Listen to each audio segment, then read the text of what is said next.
جب انسان نے اپنے آپ کو آزاد کیا مذہب کی قید سے اور مذہب کے آگے سرنڈر کرنے سے، تو لامحالہ اس نے اشیاء کو دیکھنا ہے، اشیاء کو طے کرنا ہے۔ تو کس چیز سے طے کرنا ہے؟ اس نے کہتا ہے کہ اس کے لیے ہمارے پاس جو عقل ہے، عقل سے ہم نے طے کرنا ہے۔ اچھا، تو کہتے ہیں یہاں سے ریلیجن کو، نص کو جس چیز نے ریپلیس کیا اس کا نام ہے عقل۔ عقل کی تعلیح ایک ہے، عقل کا استعمال وہ تو ہم کرتے ہیں، اللہ کا شکر ہے۔ ہم پوری شریعت کو سمجھنا اور اس سے استنباط کرنا، وہ سارے کا سارا عقل ہی کا کام ہے۔ عقل کا رول اللہ تعالیٰ نے شریعت کے اندر رکھا ہوا ہے۔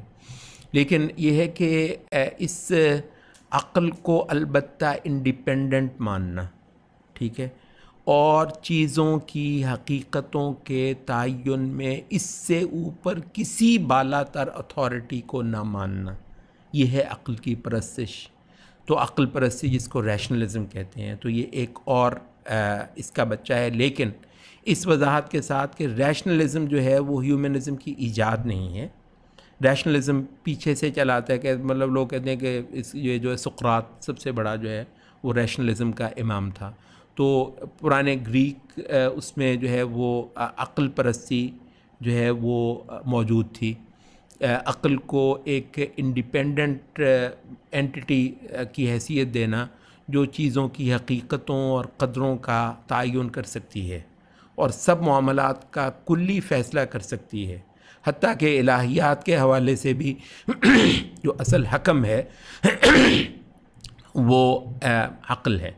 اچھا، یہی وہ چیز ہے جو ان ساروں لوگوں کی پیدائش سے بہت پہلے ہمارے اسلامی تاریخ کے اندر یہ معتزلہ نام کی جو ایک بلا آئی تھی، تو وہ عقل ہی کو شریعت پر مقدم کرنے کے حوالے سے آئی تھی۔ تو یہ نہیں ہے کہ ہم یہ کہہ رہے ہیں کہ ریشنلزم جو ہے وہ اس ہیومنزم کے بعد آیا۔ تو یہ تو ہے کہ یہ جیسے ہم نے کہا یہ لبرلزم یا نیشنلزم وغیرہ یہ بلائیں البتہ پہلے نہیں تھیں، یہ تو اپنی جگہ پہ وہ ہے۔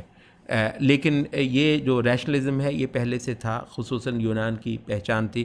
لیکن کہتے ہیں کہ یہ ایک ازسر نو انسان کا دین جو ہے ایک بڑی سطح پر بنایا، تو ریشنلزم جو ہے وہ آیا۔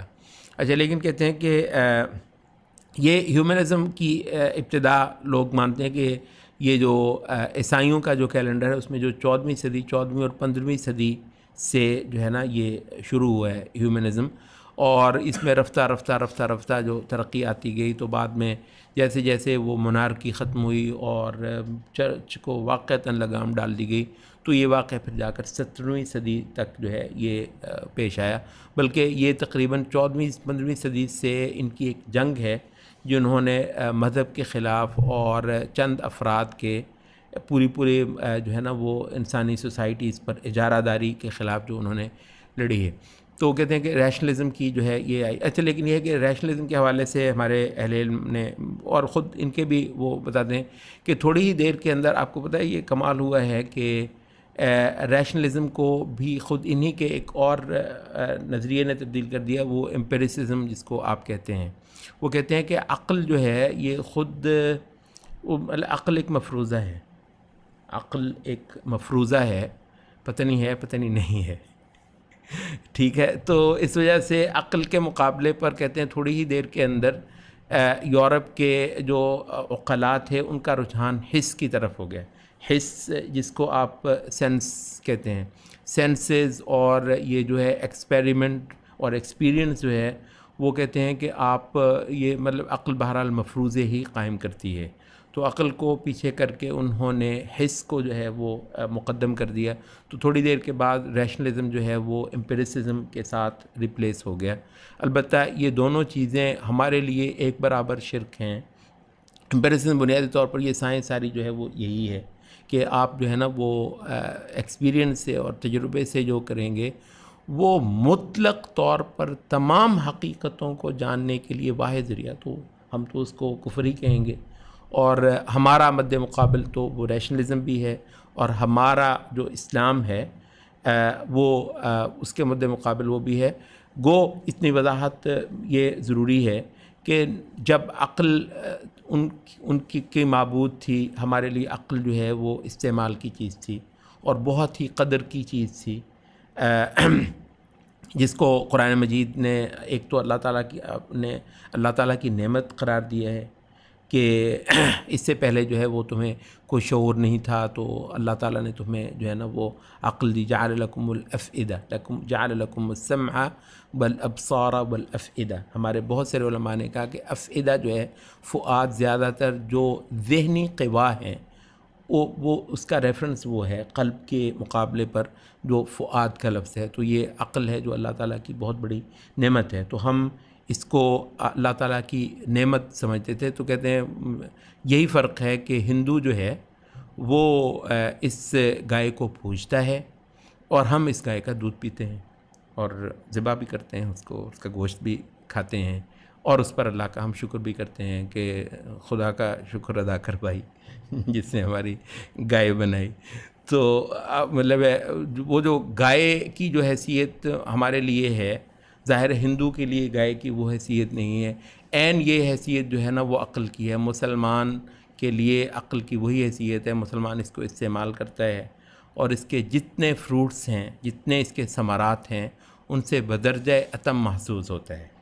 اور اگر مسلمانوں میں کچھ ایسے رجحان رہے ہیں جو اس عقل کو رد کرتے ہیں، اور بلا شبہ معتزلہ کے ریئیکشن میں مسلمانوں کے ہاں ایک فریق پایا جاتا ہے، اور یہ تھوڑا سا جو ہے شاید اس کا پتہ نہیں، ہمیں ہماری اس سیریز میں ہمیں آگے چل کر موقع ملے، کوشش تو ہم کریں گے کہ وقت ہمیں ملے تو ہم اس کو جو ہے نا وہ زیادہ وضاحت کے ساتھ تھوڑا سا وہ کریں، لیکن تھوڑا سا اشارہ یہاں پر اگر ہم کرتے چلے جائیں کہ یعنی معتزلہ کے خلاف آپ کو پتہ رد عمل کا جو دین ہے وہ کبھی اللہ کا دین نہیں ہو سکتا۔ دین یہ ہے کہ آپ بہت آبجیکٹو ہو کر اور غیر جانبدار ہو کر عین اللہ تعالیٰ کی کتاب سے اور اس کے نبی کی سنت سے ہی ایک حقیقت کو نکالیں اور پری آکوپائیڈ نہ ہوں۔ آپ پری آکوپائیڈ ہونا دراصل آپ کو ہدایت سے محروم کر دیتا ہے۔ تو کسی وقت یہ ہوتا ہے کہ آپ کی جو ہے نا وہ بحثیں چلی ان کے ساتھ، جس طرح مطلب ہے یہ پچھلے دنوں میں آپ وہ دیکھ رہے ہیں کہ مطلب ٹھیک ہے رافضہ اور دوسرا تیسرا وہ آل بیت کو جو ہے نا وہ ان کی تعلیح بھی کرتے ہیں، ان کو پتہ نہیں کیا کیا بناتے ہیں، اور اس کے مقابلے پر ہم نے کہا کہ تھوڑی تعریف یزید کی بھی ہونی چاہیے، تو وہ یزید کے لیے جو ہے نا وہ تحریک ایک چل گئی ہوئی ہے، اور یزید کو مطلب وہ کرنا تاکہ پھر بسا اوقات مطلب ہے وہ اہل بیت کے جو کچھ مواقف ہیں یزید جیسے ظالم کے مقابلے پر، تو ان مواقف کو تھوڑا سا بے جان کرنا اور ان کو کرنا، ٹھیک ہے عزت احترام تو ہم کریں گے، لیکن یہ ہے کہ خاصی حد تک وہ یہ ہے کہ جی توبہ کر لی تھی حضرت حسین نے، توبہ کر لی تھی، اس وجہ سے انشاءاللہ ان کی عاقبت تو اچھی ہو جائے گی، اللہ برباد کرے تم لوگوں کو، مطلب ہے جو حضرت حسین کے بارے میں اس طریقے سے وہ بات کریں گے۔ توبہ کر لی تھی کیا مطلب ہے؟ توبہ کروانے والا کون تھا؟ یزید، تو یزید کی اطاعت میں آ تو گئے تھے انشاءاللہ، مطلب آپ کا جو ہے نا وہ انجام تو یزید کی اطاعت میں ہی ہوا ہے، اس وجہ سے اللہ بچائے۔ تو مطلب یہ کیا ہے؟ یہ ریئیکشن ہے، ٹھیک ہے، یہ مطلب کیونکہ بہرحال رافضہ کا جو خباثت ہے اور ان کا جو شرک ہے اور پھر ان کا جو بغض ہے دین کے ساتھ اور دین کے جو ائمہ ہیں صحابہ ان کے ساتھ، تو اس کا ایک اثر ہونے کو یہ ہو تو سکتا ہے کہ آدمی کا دماغ پھر جائے اور وہ کچھ بھی کر جائے، لیکن یہ ہے کہ وہ آدمی تو اللہ کا بندہ ہے، اس کو تو مطلب دین کا پابند ہونا ہے، اور وہ کیسے جو ہے نا وہ اہل بیت کی کا جو مقام ہے اور ان کا مرتبہ ہے وہ اس پر ہر فانہ گوارہ کر لے کسی ایسے خبیث کے کسی حرکت کی وجہ سے اس کے رد عمل میں آ کر۔ مراد یہ کہتے ہیں کہ تقریباً کوئی اسلامی عقائد کی تاریخ میں یہ ایک بہت بڑا المیہ رہا ہے کہ بہت سارے آپ کو پتہ ہے کہتے ہیں کہ عقائد جو ہیں وہ رد عمل کا نتیجہ ہیں۔ اب یہ جو مرجئہ ہیں کہتے ہیں کہ خوارج کا ایک اتنا بڑا پہلی کہتے ہیں بدعت جو ہے دین اسلام میں وہ خوارج کی بدعت ہوئی، حضرت علی ہی کے دور میں یہ نکل آئے، اس سے پہلے تو کوئی بدعتی ٹولہ ہمارے علم میں نہیں ہے، تو پہلا بدعتی ٹولہ خوارج کا ہوا، اور ان بدبختوں کی جنگ جو ہے وہ صحابہ ہی کے ساتھ ہو گئی۔ اب ایسا بڑا فتنہ جو صحابہ کے ساتھ باقاعدہ تلواریں لے کر نکل آئے، تو کہتے ہیں کہ وہ جو ان کا ایک نیریٹو تھا اس کے خلاف جو ہے وہ ایک اور نیریٹو آیا، اس کا نام مرجع تھا، مطلب ہے وہ یک نشد دو شد تو ایک مصیبت تھی، آپ دو کے ساتھ بھگتے ہیں آپ۔ اچھا تو خوارج سے نکلے تو مطلب ہے آپ مرجع میں جا کے مصیبت میں پھنس گئے۔ اچھا اب یہ جو ہے نا، یہ دونوں اپنی جنگ کریں گے اور ہمیں خراب کریں گے۔ آج بھی یہ دونوں آپس میں لڑ رہے ہیں اور ہمارے بچوں کو جو ہے نا وہ بیچاروں کو خراب کر رہے ہیں، وہ بیچارے پینڈولم کی طرح یا ادھر کو جاتے ہیں یا ادھر کو جاتے ہیں۔ تو اعتدال کے اندر رہنا بہرحال ایک کام ہے، اور اس کے لیے زیادہ ایک ایفرٹ کی ضرورت ہوتی ہے۔ اچھا تو اور بھی بے شمار، اب یہ جو ہے وہ قدریہ نکلے تو جبریہ آ گئے۔ تو اچھا اسی طریقے سے کہتے ہیں کہ معتزلہ نے جو عقل کے معاملے میں غلوب کیا، عقل کو جو ہے وہ مقدم کرنے میں انہوں نے جو غلوب کیا، تو اس کا ایک رد عمل یہ ہوا کہ عقل کو گھٹیا جاننا، عقل کی تحقیر کرنا، اور عقل کے جو اعمال ہیں اور عقل سے جو انجام دیے جانے والے امور ہیں، ان سارے ہی امور کو مطلب رد کرنا، گھٹیا جاننا، ان کی تحقیر کرنا، احتقار، یہ ایک کہتے ہیں۔ اور یہ اہل سنت، کیونکہ معتزلہ کے ساتھ کئی صدیوں پر محیط ہے اہل سنت کی جنگ، تو کہتے ہیں بہت زیادہ جو اپنے آپ کو اہل سنت سمجھتے ہیں اور دیندار سمجھتے ہیں اور متبع حق اور متبع صحابہ، انہی کے بعد سبقوں کے اندر یہ چیز جو ہے نا وہ پیدا ہوئی ہے۔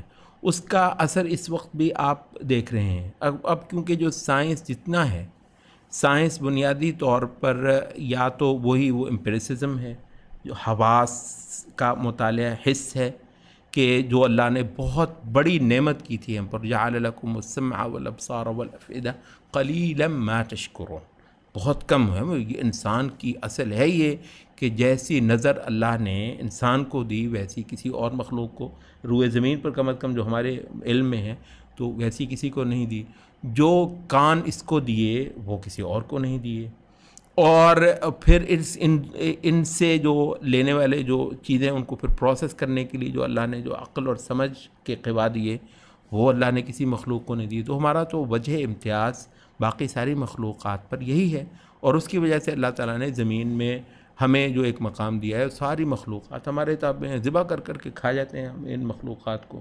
مطلب کوئی حد سی حد ہے کہ ایسی اللہ تعالیٰ نے ہمیں فضیلت دی ہے۔ وَلَقَدْ كَرَّمْنَا بَنِي آدم، ہم نے بنی آدم کی تکریم کی ہے۔ وَفَضَّلْنَاهُمْ عَلَىٰ كَثِيرٍ مِّمَّنْ خَلَقْنَا تَفْضِيلًا، بے شمار مخلوقات پر ہم نے ان کو واضح جو ہے فضیلت دی ہے۔ تو وہ فضیلت کس طریقے سے دی ہے؟ تو وہ یہی دی ہے کہ یہ قوا ہم کو عطا کیے ہیں، تو اس وجہ سے ہم تو ان ساری چیزوں پر وہ بہت زیادہ کرتے ہیں۔ لیکن یہ ہے کہ اب انہی چیزوں سے ہم جو چیز لیتے ہیں اس کا نام سائنس ہے۔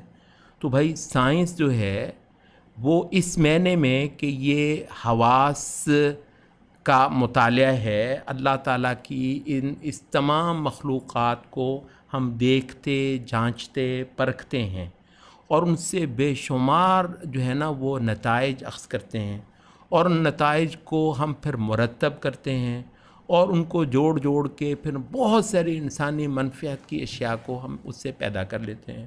اس سے کہاں وہ انسان جب آیا تھا تو بالکل یہ زمین جو ہے مطلب ایک گھر انسان کا اس وقت نہیں تھا، اب انہوں نے اتنا زیادہ بسا لیا، اتنے زیادہ سہولیات جو ہے پیدا کر لی ہیں، تو بلا شبہ یہ اللہ تعالیٰ کی نعمتیں ہیں، ان کو وہ کرنا۔ البتہ یہ ہے کہ ہمارا ایک طبقہ ہے جو سائنس کے پیچھے تقریباً لٹ لے کر، اس کا خیال یہ ہے کہ دین اسلام کا اس بات اس وقت تک نہیں ہو سکتا جب تک آپ سائنس کے ساتھ جنگ نہ کریں۔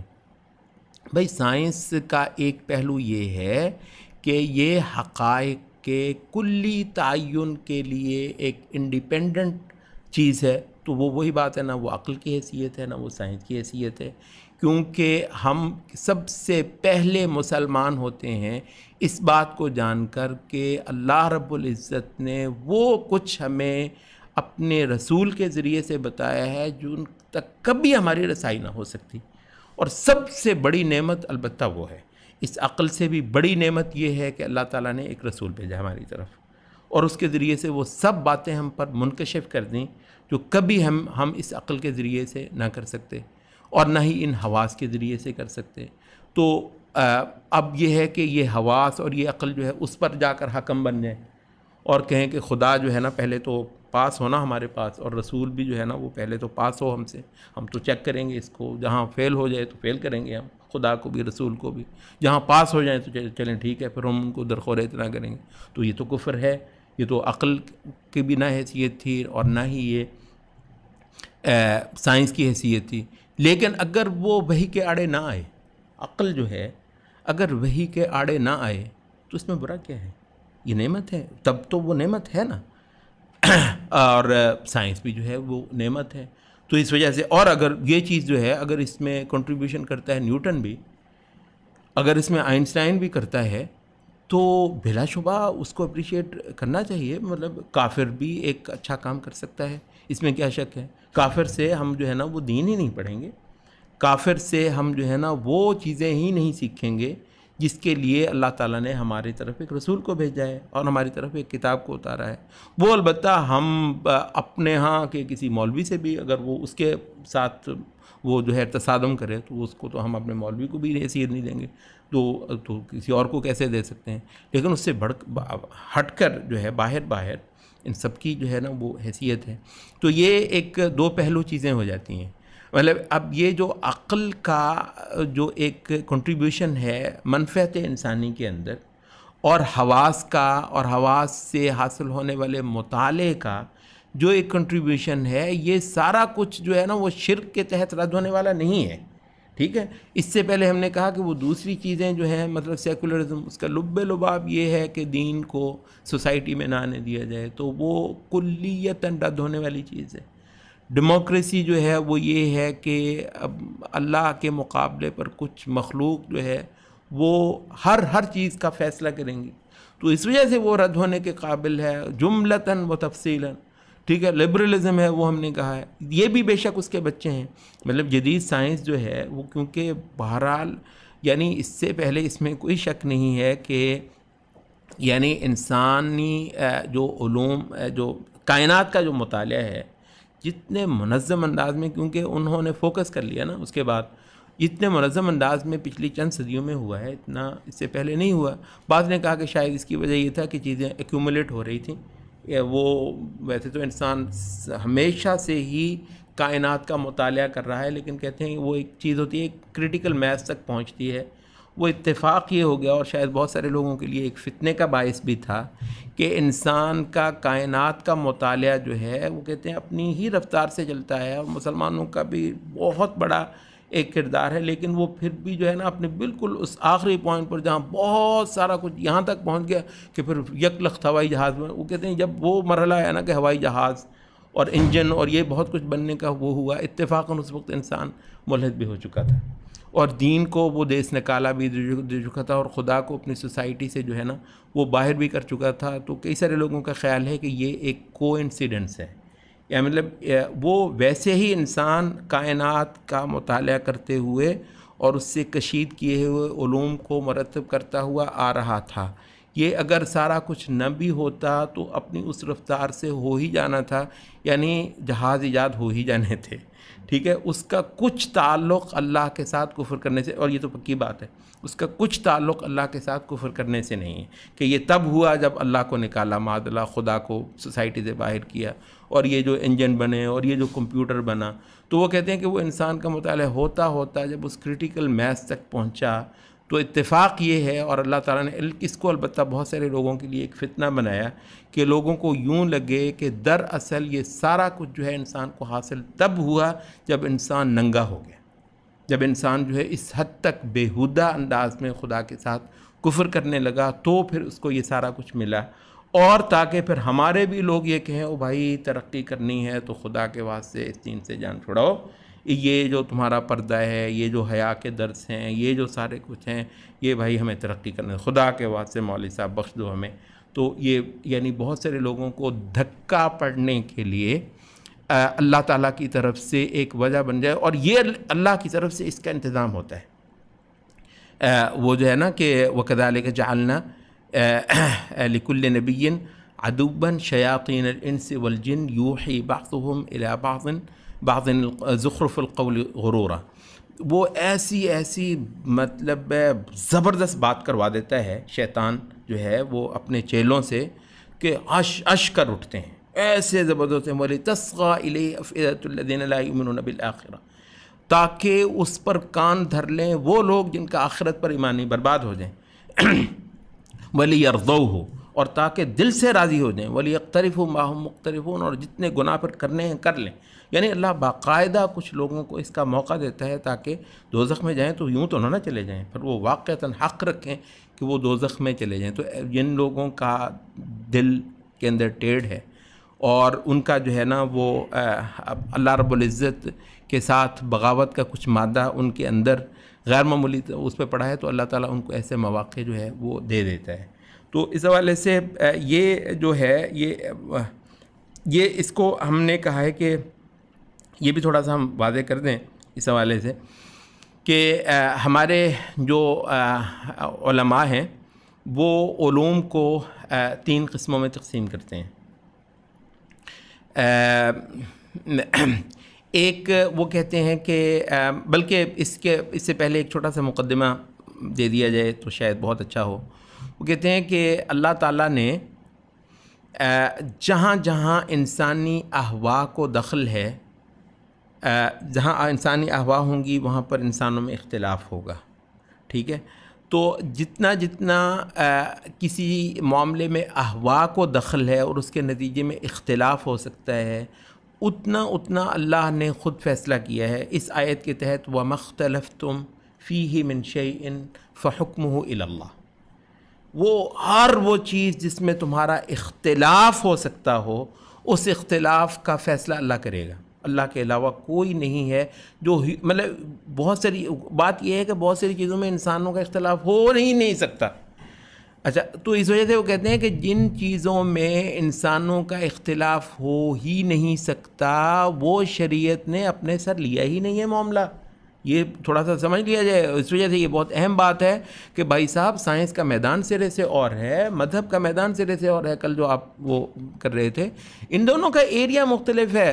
تو وہ یہ کشش ثقل ہے، کشش ثقل مطلب امریکہ کا سائنسدان جو ہے نا وہ اور کہے گا، روسی کہے گا ہم تو نہیں مانتے، مطلب اس میں وہ اختلاف نہیں ہے۔ اگر وہ ہیومن باڈی پر کوئی ریسرچ ہوئی ہے تو بھائی کسی فرینچ نے کر دی ہے تو جرمن کو مطلب بہت بیہودہ لگے گا، جرمن اس کو اس وجہ سے رد کرتا کہ میں جرمن ہوں۔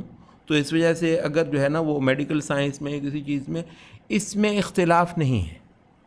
اچھا، اس کو کہتے ہیں، یہ ہے پہلی تقسیم، اس کو کہتے ہیں فزیکل سائنسز۔ ہمارے علماء نے جو علوم کی تقسیم کی ہے، یہ ایک ہے فزیکل سائنسز، جس کو آپ ان جنرل سائنس کے اس پہ کہتے ہیں۔ یہ خالصتاً حواس پر قائم مطالعہ اور حواس سے حاصل ہونے والے علوم کی آگے پروسیسنگ کر کے اس سے پھر استنتاجات وغیرہ کرنا، اور اس سے پھر بہت سارا، یہ ہے اس کو آپ فزیکل سائنسز کہتے ہیں۔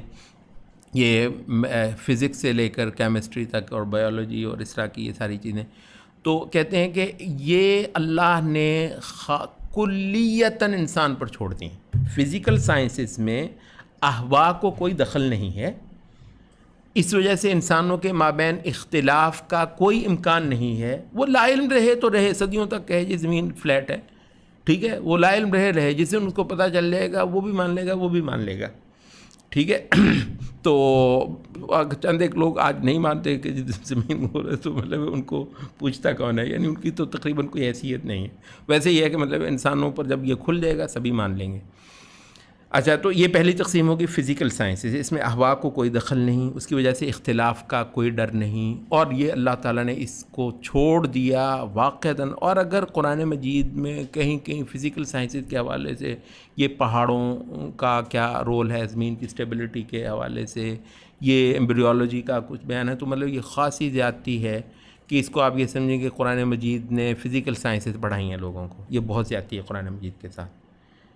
مطلب وہ تو اس حوالے سے کہ کہیں پر اللہ نے اپنی نعمتوں کا ذکر کیا ہے تو کچھ تو اس کا بیان ہو ہی جائے گا نا، اور جب وہ ہوگا وہ البتہ وہ بالکل صحیح بیان ہوگا، ٹھیک ہے. وہ بعض اوقات اس میں کوئی ایسی چیز ہو تو یا تو وہ نعمتوں کے ذکر کے طور پر ہو گیا ہے جس کو آپ نے فزیکل سائنسز کا پورا وہ دے دیا، قرآن مجید میں ڈال دیا، یا پھر یہ ہے کہ بعض حوالوں سے کہتے ہیں کہ وہ معجزات کا ذکر کرنے کے حوالے سے ایک ایسی حقیقت بیان کر دی جو اس وقت کے انسان کو بالکل میسر نہیں، کچھ صدیوں کے بعد وہ انسان پر منکشف ہوگی. تو یہ لوگوں کے لیے ایک معجزہ ہوگا محمد صلی اللہ علیہ وسلم کا. اور معجزات البتہ ہوتے ہیں، اور معجزات آپ کو پتہ ہے معجزات کی ایک بہت بڑی قسم فزیکلی ہوتی ہے. موسیٰ علیہ السلام کو جو سوٹا دیا ہے فزیکل ہے نا یہ، ٹھیک ہے. تو عیسیٰ علیہ السلام جو ہیں وہ لوگوں کو زندہ کر دیتے ہیں اللہ کے حکم سے، اندھے کو بینا کر دیتے ہیں، کوڑی کو شفا یاب کر دیتے ہیں. ساری یہ فزیکل چیزیں ہیں.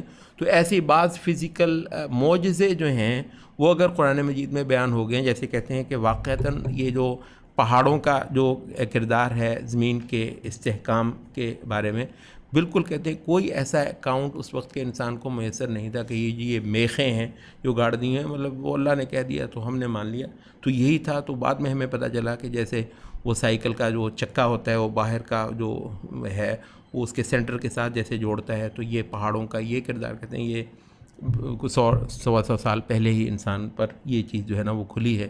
ہاں یہ کہتے ہیں کہ یہ معجزات کو بیان کرنے کا ایک باب یہ ہو سکتا ہے، اس سے زیادہ اس کی کوئی حیثیت نہیں ہے. اچھا دوسرا جو ہے یہ ہو گیا. دوسرا کہتے ہیں کہ یہ میدان ہے جس میں احواق کو کوئی دخل نہیں. اس کے مقابلے پر بالکل ایک اور میدان ہے، وہ ہے جس میں کلی دخل ہے احواق کو. اس میں انسان آج تک جو ہیں وہ دست و گریبان ہیں. وہ کہتے ہیں یہ ہے جس کو ہم الہیات کہتے ہیں. پرانے لوگ اس کو الہیات کہتے ہیں اور آج کے لوگ اس کو میٹا فزک کہتے ہیں. اچھا میٹا فزک کا یہ جو باب ہے اس کے ٹولز انسان کے پاس نہیں ہیں. کیسے یہ طے کرے کہ جی یہ اس کائنات سے اوپر کیا ہے، کون ہے، اور یہ کائنات کی غرض و غایت ایک ایسی چیز ہو سکتی ہے جو کہ اس کائنات سے اوپر ہی ہے، ٹھیک ہے. تو یہ خود کیا ہے، یہ انسان جو ہے یہ کس لیے پیدا ہوا ہے. اب اس سوال کا جواب جو ہے وہ انسان کیسے دے، خود پیدا ہوا ہے. تو وہ کہتے ہیں یہ انسان کے عقل سے قد کاٹ سے بڑا ہے. اس کا جواب خدا تو البتہ یہ ہے کہ اس کا انسان جواب دینے کی تو کوشش کی ہے انسان نے. اچھا اس کے جو جواب ہیں وہ اتنے ہیں کہ کوئی مشرق کی طرف کو چلا گیا تو کوئی مغرب کی طرف کو چلا گیا، فیصلہ کرنے کی کوئی چیز نہیں ہے. تو اس کو کہتے ہیں الہیات یا اس کو کہتے ہیں میٹا فزک. یہ کلیتاً انسانی احواق کا کو دخل ہے اس کے اندر، اور اس میں ایسی ایسی سر پھٹول ہوگی کہ انسان جو ہے وہ ایک دوسرے کا سر کھا جائیں گے. تو کہتے ہیں کہ اس میں ذرہ انسان کو اللہ نے کچھ نہیں دیا کہ اس میں تو فیصلہ کر. اس میں کہتے ہیں کلیتاً اللہ نے یہ معاملہ اپنے پاس رکھا، اور رسالتوں کے ذریعے سے اللہ نے بتایا کہ عبادت کیا ہے، انسان کیوں پیدا ہوا ہے، اس کا انجام کہاں ہے، اور اس کو پیدا کرنے والا کون ہے، اور اگر اس کی کچھ صفات ہیں تو وہ کیا ہیں. یہ جو سارے بڑے بڑے سوال ہیں تو یہ وہ دیے. اچھا یہ ہے وہ چیز جو حقیقتاً ہم یہ کہتے ہیں کہ یہ عقل بی یہاں جب آ کر اپنا سر پھنساتی ہے اور یہاں آ کر بحث کرتی ہے تو بی یہاں تیرا کوئی کام نہیں ہے، یہاں سے تو چلی جا، باہر جا کے وہ جھانک ادھر، یہ سورج چاند وغیرہ اس کا مطالعہ کر، ہم بھی تیرے ساتھ ہیں. تو یہاں پر آ کر جو خدا پہ کمن ڈالنے لگ گئی ہے، خدا کے صفات کا تو فیصلہ کرے گی، خدا کے صفات کا فیصلہ خدا کی وہی کرے گی. انسان جو ہے وہ کیوں پیدا ہوا ہے اور انسان کے یہاں پر رہنے کی کیا شروط ہیں اللہ کی طرف سے، کن شروط پر اس کو یہاں پر رکھنا چاہتا ہے، یہ بھی تیرا کام نہیں ہے. تو نہ یہ سائنس کا کام ہے اور نہ ہی یہ عقل کا کام ہے. تو یہ دوسری تقسیم ہوگی، اس کو ہم نے کہا الہیات. تیسری کہتے ہیں قسم جو ہے علوم کی، وہ ہیں جو ان دونوں کے بیچ ہیں، ان دونوں کے بیچ ہیں. یعنی ہم نے کہا ایک سائیڈ پہ فزیکل سائنسز ہیں، دوسری سائیڈ پہ الہیات ہیں. ان کے بیچ ایک علم ہے، اس کو کہتے ہیں سوشل سائنسز. سوشل سائنسز البتہ وہ میدان ہے جس کے اندر عقل کا ایک کردار بھی ہے. عقل کے ذریعے سے آپ بہت کچھ جانتے ہیں. آپ نے اپنا کاروبار کیسے کرنا ہے، اس میں بے شمار چیزیں آپ عقل سے جان سکتے ہیں، ٹھیک ہے. آپ نے اپنا رہن سہن کیسے کرنا ہے، اس میں آپ جان سکتے ہیں آپ نے اپنے سوسائٹی کی مینجمنٹ کیسے کرنی ہے، اس میں بے شمار چیزیں جو ہے نا آپ کی عقل آپ کو بتا سکتی ہے. اس وجہ سے عقل کا ایک رول بھی ہے، لیکن اس کے اندر ایک احوا کو بھی دخل ہے. اس کے اندر یعنی عقل کی بھی گنجائش ہے لیکن احوا کو بھی دخل ہے. اور یہ احوا ہی ہیں مثلاً کہ جی دولت کیسے جو ہے نا وہ کسب کی جائے، اس کی حدود اور قیود کیا ہونی چاہیے، اور دولت کیسے خرچ کی جائے. بھئی یہ اگر کش ثقل کی طرح یا کیمسٹری کے ایک مسئلے کی طرح یا میڈیکل سائنس کی ایک ڈسکوری کی طرح اگر یہ چیز عقل میں یوں آ جاتی ہے جی یہ اللہ نے انسان کو عقل دے دی ہے، تو بھائی دنیا دو بلاکوں کے مابین کیوں تقسیم ہو گئی؟ دولت کی تقسیم ایک مسئلہ ہی تھا نا، دولت کی تقسیم کیسے ہو؟ ایک کیپٹلزم ہے، اس کا بھی کلیتاً مرجع عقل انسانی ہے، وہ کسی ما فوق الفطری ہستی کا حوالہ نہیں دیتی. اللہ کا شکر ہے الحمدللہ کہ اس نے وہ نہیں دیا ہے. اور وہ دوسرے سائڈ پر جو ہے نا وہ کمیونزم ہے، اور وہ بھی کسی ما فوق الفطری خدا معبود کا حوالہ نہیں دیتا کہ اس کی کتاب میں آیا ہے. وہ بھی عقل کے مقابلے پر پورا روئے زمین دو بلاکوں کے اندر تقسیم ہوا ہے، اور ان کے مابین تقریباً کوئی پون صدی تک بدترین جنگ جو ہے رہتی ہے، تاکہ ایٹمی جنگ مسلسل جو ہے نا اس کی تلوار انسانیت کے سر پر مسلسل لہرا رہی، کسی بھی وقت ایٹمی جنگ چھڑ سکتی ہے. اس وجہ سے دولت کی تقسیم کا مسئلہ ایک جو ہے نا ان دونوں کے مابین ایک وجہ نظام بنا ہو. تو عقل کہاں گئی؟ عقل فیصلہ کر سکتی ہے، تو بھائی عقل نے فیصلہ کر کیوں نہیں دیا؟ اس کا مطلب یہ ہے کہ اس کے اندر احوا کو دخل ہے. اس کے اندر آپ جو ہے نا وہ ایسٹرن بلاک ہوتے ہیں اور اس کے اندر آپ ویسٹرن بلاک ہوتے ہیں. تو یہ جو اجتماعی علوم ہیں یا سماجی علوم ہیں جن کو آپ فزیکل سائنس کہتے ہیں، ان کے اندر عقل کا ایک کردار ہے بھی، جو آپ عقل سے بہت کچھ جان سکتے ہیں. اور ان حوالوں سے مطلب رشیا بھی جو ہے نا وہ امریکہ کے بہت سارے تجربات سے فائدہ لے سکتا ہے، اور ہم بھی لے سکتے ہیں بائی دا وے. اب وہ جو ہے نا وہ ڈیموکریسی کے حوالے سے، اب ایک انتظامی حوالے سے پہلے وہ بادشاہت تھی، اس کے بعد جو ہے نا اگر عوامی نمائندگی کا کوئی جو ہے نا وہ مطلب اچھا تجربہ انسانوں کی زندگی میں ہو گیا ہے تو اس سے استفادہ کرنا ہم پر بھی حرام نہیں ہے، جہاں تک وہ ہمارے دین کے ساتھ متصادم نہ ہو. تو مطلب اس سے ہم وہ لے سکتے ہیں، کوئی ایسی بڑی چیز نہیں ہے.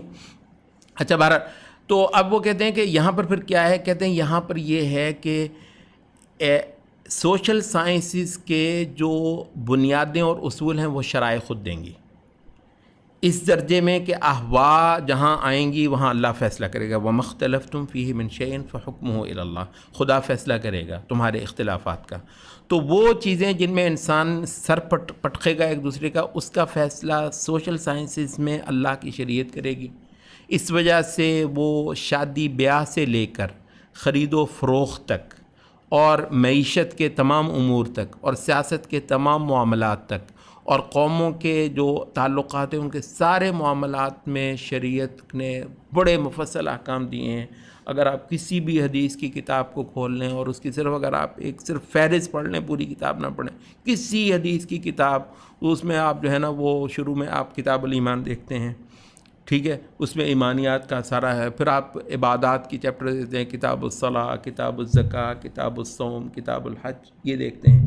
اچھا پھر جب وہ ختم ہو جاتے ہیں تو پھر وہ کتاب البیوع جو ہے وہ شروع ہو جاتی ہے. اور بیوع کے تحت اتنے ابواب آتے ہیں، بیوع کا پورا ایک وہ ہے. اس کے بعد پھر آپ جو ہے نا وہ کتاب الطلاق، کتاب النکاح، کتاب الطلاق، یہ سارا کچھ جو ہے نا وہ آ جاتا ہے. اس کے بعد کتاب الامارہ شروع ہوتی ہے، کتاب الامارہ، امارت جو ہے، کتاب الجہاد جو ہے وہ شروع ہوتی ہے. تو وہ جو ہے سوسائٹی کی جو ساری کیز ہیں بنیادی، جن میں انسان اپنی عقل سے کام لے گا تو لڑ پڑے گا اور اس کا فیصلہ کرنے والا کوئی نہیں ہوگا، تو وہ شرائع کریں گی. ٹھیک ہے، البتہ اس کے اندر پھر کہا کہ البتہ باقی جو ہے نا یہ جہاں تمہاری عقل جو ہے وہ اختلاف کرے گی ہی نہیں، وہاں تمہیں کھلی اجازت ہے. تو بہت بڑی عبادات میں تو آپ اپنی عقل سے ایک کام نہیں کر سکتے، حتیٰ کہ اس پر بھی بحث ہی ہوگی کہ شریعت کی جو نص سے معنی نکلتا ہے اس سے کیا ثابت ہوتا ہے کہ گھٹنے پہلے لگیں سجدے کو جاتے ہوئے یا ہاتھ پہلے لگیں. اس میں کوئی ایک بھی نہیں کہے گا کہ میری سمجھ میں یہ آتا ہے، وہی کہے گا کہ جو نصوص شریعت ہیں اس سے مجھے یہ قوی تر لگتا ہے. تو کل جو اس کے اندر رجوع جو ہے وہ نصوص شریعت کی طرف کو ہوتا ہے. انگلی ہلانے کے مسئلے پر بھی آپ حدیثوں کو چھانیں گے اور پٹکیں گے کہ تشہد کے اندر آپ نے انگلی ہلانی ہے نہیں ہلانی ہے، کتنی ہلانی ہے، کب ہلانی ہے، وغیرہ وغیرہ. اس میں آپ مطلب کوئی عبادات کلی طور پر اس سے یہاں سے ہو گیا کہ عبادات کے معاملے میں اصل تحریم ہے، اصل تحریم ہے سوائے اس بات کے جو شریعت خود ہی آپ کو بتا دے، باقی آپ نے کچھ اپنے پاس سے نہیں گھڑنا. اچھا البتہ یہ اب تھوڑا سا واضح ہو جائے کہ یہ جو ہم نے کہہ دیا سوشل سائنسز، یہ تو ہمارا آج کی اصطلاح ہے نا، اور آج کے ہی ہمارے علماء نے اس انداز میں اس کو تقسیم کر دیا ہوا ہے. اچھا ہماری جو پرانی جو ہیں وہ جو اصطلاحات ہیں اس میں اس چیز کو کس لفظ کے تحت وہ درج کیا گیا ہے، اس کو کہتے ہیں اس کے معاملات. یہ جس کو آپ سوشل سائنسز کہتے ہیں، ہماری پرانی اصطلاح میں اس کو معاملات کہا جاتا ہے. اچھا کسی وقت اس کو عادات بھی کہا جاتا ہے کہ مطلب جس میں آپ نے جو نا روزمرہ عادت، عربی اردو میں آپ عادت ہیبٹ کو کہتے ہیں، عربی میں عادت روزمرہ کو کہتے ہیں، جو ہمیشہ ہر روز پیش آتی ہے، ہر وقت پیش آتی ہے روزمرہ. تو روزمرہ امور کے تحت جو ہے نا وہ اس کو ہمارے پرانے اصطلاحات میں وہ کیا گیا. اچھا تو وہ کہتے ہیں کہ جو عادات یا معاملات میں اصل کیا ہے، اور یہ بہت اہم ہے، اور کئی سارے لوگ جو ہے نا یہاں پر معاملہ خاصا گڑبڑ کر رہے ہیں. یہاں تک کہ لباس کے معاملے میں وہ جی رسول اللہ صلی اللہ علیہ وسلم نے جو ہے نا جی اب رسول اللہ صلی اللہ علیہ وسلم نے تو امامہ پہنا تھا، ٹھیک ہے، رسول اللہ صلی اللہ علیہ وسلم نے ایک خاص انداز کا کھانا کھایا تھا، رسول اللہ صلی اللہ علیہ وسلم نے تو مسالے نہیں ڈالے تھے، یہ جو مرچ ڈالتے ہیں لاہور والے، تو بھئی سنت تو پھر نہ ہوئی نا، جو کھانا رسول اللہ صلی اللہ علیہ وسلم کے طریقے پر. تو بھائی صاحب یہ سارے بند کروا دیں آپ، مطلب اگر آپ نے سنت پکڑنا تو خود سنت ہی کا. اچھا چلیں حرام نہیں، حرام کی بات نہیں، سنت بھی نہیں، سنت کو بھی سمجھنے کا یہ غلط طریقہ ہے. عادات اور معاملات کے معاملے میں سنت کو سمجھنے کا بالکل اور طریقہ ہوگا، اور عبادات کے معاملے میں سنت کو سمجھنے کا بالکل اور طریقہ ہوگا. یہ ہے درست دین. یہ طبیعی ہے کہ صحابہ نے آدھی دنیا پر حکومت کی، پورا پرشیا لیا، پورا ترکستان لیا، تو کہیں ایسا نہیں ہوا کہ مدینہ کی جو یونیفارم تھی وہ ترکستان والوں پر فرض کر دی ہو کہ سنت یہ ہے. آج وہ سنت پہ جو مطلب بحثیں کریں تو اسے ہمارا موضوع تھوڑا سا ہٹ گیا. تو وہ یہ ہے کہ عبادات اور معاملات میں اصل اباحت ہے. اصل یہ ہے کہ اللہ کو کچھ اعتراض نہیں ہے، جہاں تمہیں روکنا ہوگا وہاں میں تمہیں روک دوں گا، وہاں میں بتاؤں. اصل اباحت ہے سوائے جہاں شریعت نے کسی چیز کو جو ہے نا وہ یا تو حرام ٹھہرا دیا ہو، یا پھر یہ ہے کہ بعض چیزوں کا شریعت نے از خود پابند کر دیا. آپ دیکھ لیں کتاب البیوع سے لے کر کتاب النکاح وغیرہ بہت ساری چیزیں ہیں جو شریعت نے خود پابند کیا ہے. بیوع کے معاملے میں اذا تداینتم بدین فاکتبوہ مثلا، اس کو لکھ لیا کرو بھائی.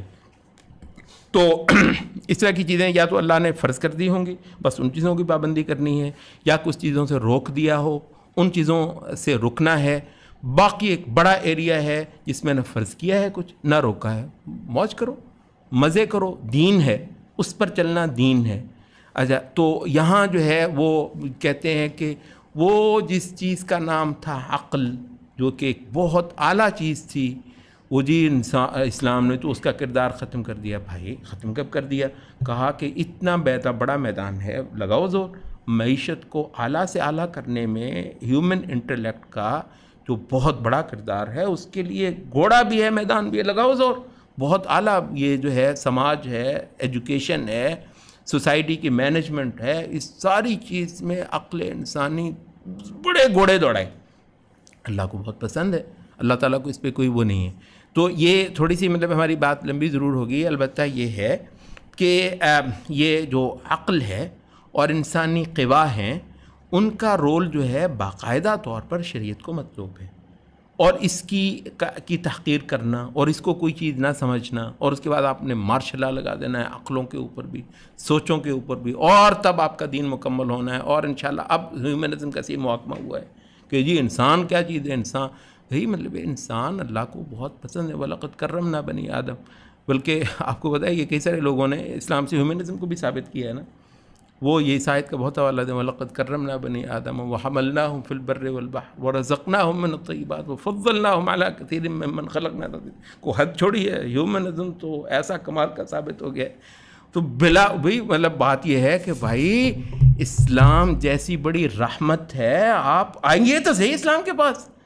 تو وہ جو آپ رو پڑے تھے پوپ صاحب کو دیکھ کر، تو انشاءاللہ اس رونے کا علاج آپ محمد صلی اللہ علیہ وسلم کے پاس آئیے، آپ پر اتری ہوئی کتاب پڑھیے، آپ سر دھنیں گے انشاءاللہ. آپ کو وہ سب کچھ ملے گا جو شاید آپ کو تلاش تھی اور جس کی وجہ سے آپ نے کفر بھی کر لیا اللہ کے ساتھ. آپ کو انشاءاللہ ایمان ہوگا، آپ کو آخرت بھی ملے گی، دنیا میں. محمد قطب کہتے ہیں کہ یہ ہے اسلام. اسلام دونوں جہان دیتا ہے. یہ بہت غلط ہے اسلام کے حوالے سے کہ اسلام آپ کو صرف یہ آخرت دیتا ہے اور دنیا شاید آپ کی جہنم بنا دیتا ہے. دنیا کو بھی جنت بناتا ہے. ظاہر ہے جس حد تک دنیا کے لیے گنجائش ہے کہ وہ ایک جو ہے بہشت بن جائے اور ایک اعلیٰ جگہ بن جائے، تو انسانوں کو بے شمار ایسی چیزوں کا پابند کرتا ہے اور بہت ساری چیزوں کی گنجائش اور اجازتیں دیتا ہے. پابند اسلام صرف وہاں کرتا ہے جہاں واقعتاً اللہ کی پابندی کرنا بنتا ہو. مطلب ورنہ وہ کہتا ہے تم اب تو اچھا، البتہ ہم جہاں آزادی لے رہے ہوتے ہیں وہاں پر بھی ہم اللہ کی عبادت کر رہے ہوتے ہیں، اس وجہ سے کہ اصولاً ہم نے اللہ کی عبادت کا اور اس کی اطاعت کا توق جو ہے وہ گلے میں ڈال لیا. یہ کیا وجہ ہے؟ کہتا ہے کہ جب تم اپنی بیوی کے پاس جاتے ہو، وَفِي بُضْعِ أَحَدِكُمْ صَدَقَةٌ، اس کو میں نیکی کہتا ہوں. وہ صحابہ کہتے ہیں کہ اَيَأْتِي أَحَدُنَا شَهْوَتَهُ یا رسول اللہ، ہمیں سے ایک بندہ اپنی شہوت کو پوری کر رہا ہے، آپ اس کو کہہ رہے ہیں کہ وہ نیکی ہے. آپ نے فرمایا کہ أَلَمْ يَكُنْ لَوْ وَضَعَهُ فِي حَرَامٍ، اگر وہ کسی حرام میں کرتا تو کیا وہ اللہ کا نافرمانی نہ کرتا؟ جی کرتا. تو اس اب یہ ہے کہ آپ نے مطلب ہے کہ اپنا کاروبار بھی کیا، آپ نے مزے بھی کیے، آپ نے شادیاں بھی کیں، آپ نے مطلب جو جو کافر کرتا ہے تقریباً سوائے یہ کہ آپ شراب نہیں پئیں گے، وہ شراب پیتا ہے، مطلب باقی چیزوں میں آپ ان نعمتوں سے بھی لطف اندوز ہوتے ہیں اور اس مہربان رب کی آپ عبادت بھی کر رہے تو اس پر بھی آپ اجر لے رہے ہوتے ہیں خدا سے. اب اس سے بڑی نعمت جو انبیاء کے ذریعے سے ہم پر کر دی گئی، ہم جس نعمت میں ہیں وہ بیچارے اس کا کہاں اندازہ کر سکتے ہیں.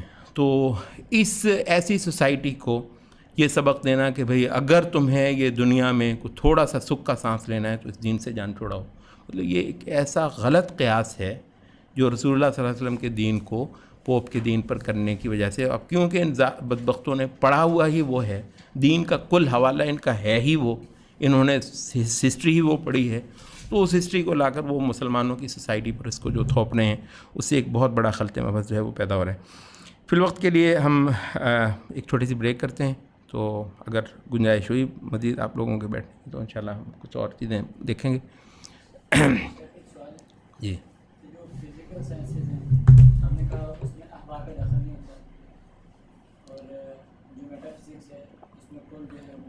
احوا کو دخل ہوتا ہے.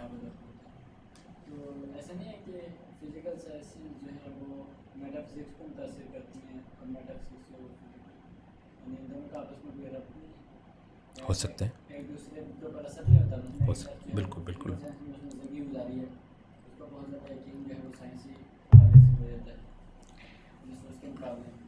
یہ بات 100% درست ہے، 100% درست ہے. اس وجہ سے ہم یہ کہتے ہیں کہ سب سے پہلا فرض آدمی کا اللہ پر ایمان لانا ہے، اللہ کو ماننا، اس کی صفات کے ساتھ اور اس کے صحیح جو مقام ہے اس کے لائق جہان میں اور خود آپ کی زندگی میں اس کو ماننا، اور اس کی شریعت کو ماننا جو کہ آپ کے لیے حدود اور قیود کا ایک بہت مفصل بیان کر دیتی ہے، آپ کو بتا دیتی ہے کہ آپ کو اجازت کہاں ہے، آپ کو چھوٹ کہاں ہے. سبحان اللہ، آدمی حیران ہے. ہمارے پرانے علماء کہتے تھے کہ آدمی کو ایسی جگہ پر رہنا جائز نہیں ہے جہاں اس کو ضرورت پڑے شریعت کے فتویٰ کی تو اس کو شریعت کا فتویٰ بتانے والا کوئی میسر نہ ہو. سبحان اللہ، آپ کو کیا پتہ. کہتے ہیں کہ آپ ایسے جگہ رہنا آپ کے لیے جائز نہیں. ایسے علماء تھے جو کہتے تھے کیونکہ شریعت آپ کی کل وقتی ضرورت ہے. بے شمار چیزیں جو آپ کے لیے جائز بھی ہیں وہ آپ کو شریعت نے بتایا ہے کہ آپ کے لیے جائز ہیں. وہ شریعت کی اجازت آپ نے نہیں لی تھی تو آپ تو گناہ کر رہے تھے. یہ کیا وجہ ہے کہ یہ اسی لبرل بے شمار کام وہی کرتا ہے جو ہم بھی کرتے ہیں. میں آپ کو بتاؤں، لبرل کا سونا حرام، لبرل کا کھانا حرام، لبرل کا پینا حرام، لبرل کا اپنی بیوی، اگر اس کو بیوی کہا جا سکتا ہو، پتہ نہیں کیا ہے اس کے لیے، وہ لبرل کا اس کے ساتھ سونا حرام، گناہ، دوزخ. ہمارا اپنی بیوی کے ساتھ رہنا، اپنے کھانا پینا ہمارا عبادت. وہ بھی کھا رہا ہے، میں بھی کھا رہا ہوں. انشاءاللہ میں اللہ کی رحمت پاؤں گا آخرت میں، اور وہ اللہ کی دوزخ میں جائے گا. کیا وجہ ہے؟ کام تو وہی کر رہا ہے، میں بھی کر رہا ہوں. ہو سکتا ہے پیسے میرے پاس بعض اوقات ہو سکتا ہے لبرل سے زیادہ ہوں، بعض لبرل سے زیادہ اچھے زندگی میں گزارتا ہوں. اس جہان میں بھی میں اچھی سی زندگی گزار کے گیا، اور انشاءاللہ اللہ کے فضل سے آخرت میں بھی اللہ مجھے اچھی زندگی دے دے گا. تو یہ ہے کہ آپ سب سے پہلے شریعت پہ آئیے.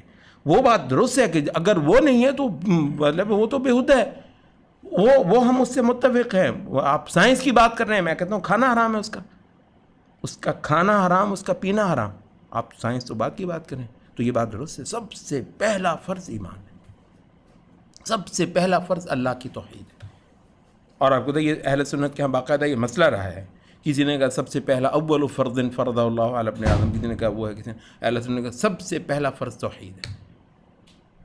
تو توحید تو پہلے آپ کو سیکھنی پڑے گی، اس پر تو ایمان لانا پڑے گا. بغیر توحید کے سانس لینا حرام ہے. فزیکل سائنس بات کی بات، بغیر توحید کے سانس لینا حرام ہے.